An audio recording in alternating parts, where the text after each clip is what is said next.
সুধী দর্শক মণ্ডলী, আপনাদেরকে আবারও অভিনন্দন জানাচ্ছি আমার ভিডিও দেখার জন্য। আমরা ময়মনসিংহের ত্রিশাল উপজেলায় এই কাঁঠাল ইউনিয়নে আবার এসেছি। আবার কাঁঠাল ইউনিয়নে আমি আছি এখনো, আগেও কয়েকটা ভিডিও করেছি। আমরা এখন একটা জায়গায় দাঁড়িয়ে আছি। আপনাদের কাছে মনে হইতে পারে খুবই সামান্য। দেখেন এখানে আমার ডান পাশে যে যা রয়েছে, কি বুঝতে পারছেন আপনারা? এটি হচ্ছে সোনার চেয়েও দামি খড়।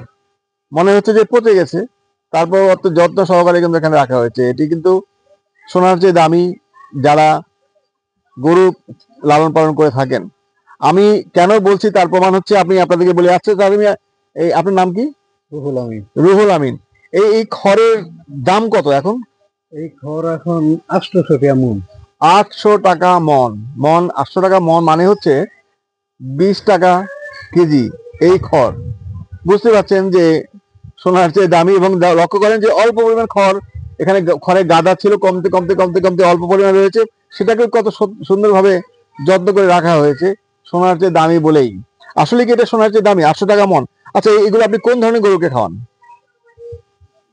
দেশি, তারপরে দেশি ক্রস সব গরুগুলোকেই উনি এই ঘাসগুলো খাওয়ান। আচ্ছা, আপনি একটু বলেন তো দেখি, আপনার নাম কি?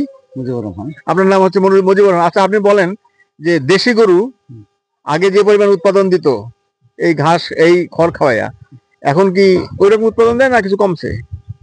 এই দেশি গরু কম বেশি বুঝি না, আগে যাই বুঝি আমরা এই যে সময় কাটানোর জন্য কৃষি কাজে ফাঁকে ফাঁকে পাশাপাশি যখন গরু পালি, গরু পালা খুব একটা লাভজনক না। তার মানে বছর শেষে একটা বাছুর পাওয়া যায়, এটাই হচ্ছে ওদের লাভ। আমি এখানে যে কথাটা বলতে চাই, দেশি গরু এটা কিন্তু থ্রেশহোল্ড লেভেলের প্রোডাক্টিভিটি, অর্থাৎ খুব কম লেভেলের প্রোডাক্টিভিটি।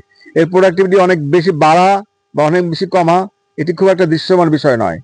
সেটি উনিও বলেছেন।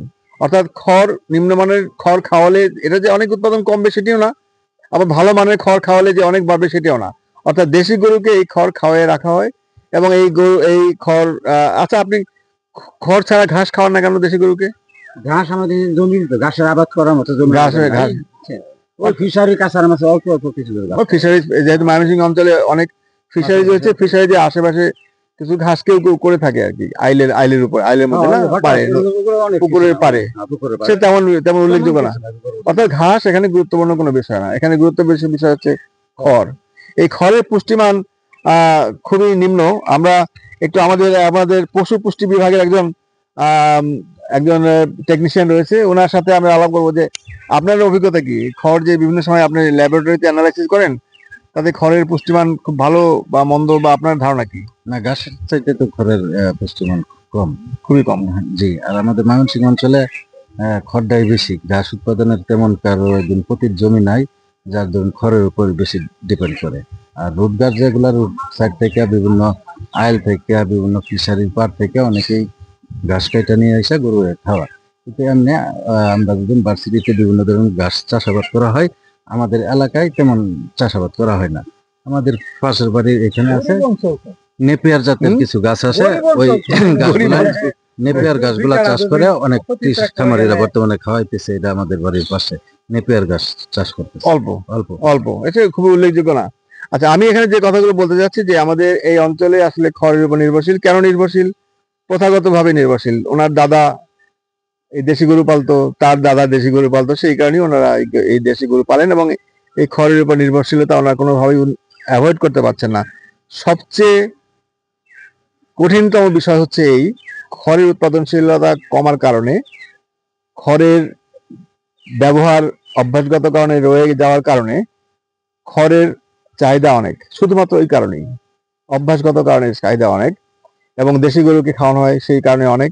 এবং এখানে ক্রসব্রিড গরুগুলোকে অভ্যাস প্রথাগতভাবে সেই খড়ই খাওয়ানো হয়, সেই কারণে এই খড়ের মূল্য অনেক বেশি। আপনাদেরকে বলি, আবারও বলি, 20 টাকা কেজি। এখন হচ্ছে অগস্ট মাস এর মাঝামাঝি বা শেষের দিকে, এরকম একটি সময়ে এখন খড়ের কেজি 20 টাকা। এর পুষ্টিমান কি রয়েছে সেটা আমরা অন্য এক সময় আলোচনা করব, কিন্তু এটি একটা বিবেচ্য বিষয় যে আমরা খড় খাওয়াইয়া ক্রসব্রিড গরুকে লালন পালন করব কি করব না। এই মূল্যের খড় খাওয়াইয়া বেঁধে রেখে গরুকে লালন পালন করা লাভজনক কি না, এটা আমার প্রশ্ন আপনাদের উপর থেকে থাকলো। এবং আপনারা এটিকে বিবেচনা করে আমাদের পরামর্শ নিবেন এবং পলিসি মেকাররা পলিসি মেক করবেন এই লাইভ স্টক উৎপাদনের সেক্টরে। বৃষ্টি এসছে, আমরা আর বেশি ভিডিও করতে পারছি না। অসংখ্য ধন্যবাদ সবাইকে, আপনারা সবাইকে আমার সাথে সময় দিয়েছেন, এই জন্য আপনাদেরকে ধন্যবাদ। ভালো থাকবেন, সুস্থ থাকবেন, বাই।